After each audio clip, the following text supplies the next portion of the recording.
new shooters shooting, new shooter right off the bat, target focus or hard front sight focus for their initial training. What do you think?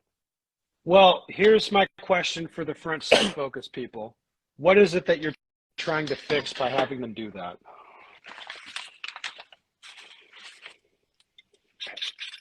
I think what you're fixing initially is an understanding of how to aim, and then with like a direct feedback in terms of confidence to the shooter that the sights are lined up.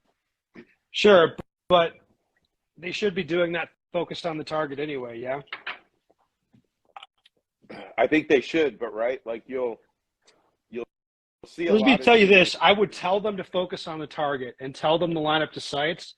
And initially with a new shooter, I would not correct front sight focus necessarily. You know, if they're being accurate and doing all the other things you want them to be safe and deliberate and accurate and repeatable.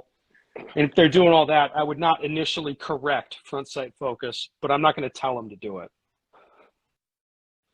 Tell them to front sight. Yeah, I think that I don't want to tell them to, like, because I'm not going to tell them to do that in response to pretty much anything they're doing. Right? Because usually with new shooters, they key in on the fiber and then they shoot with the fiber up out of the notch, or they just react to color. Yeah. Right? They see color of fiber and they start ripping on the trigger, and it's like telling them to focus, like, no, stare at the fiber harder. Like, I'm not going to tell them that. That's not going to fix what's happening. Right?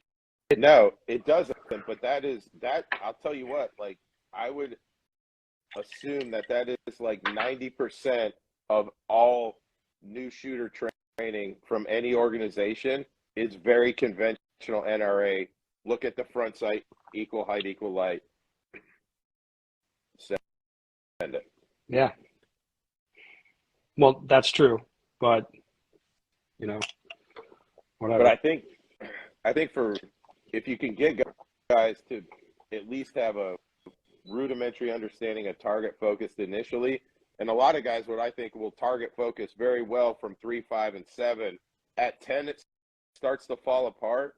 But as long as they're in control, like visual control of what aiming scheme they're using, then if you get to a point where your perceived target distance or difficulty is too great, switch back to front sight focus.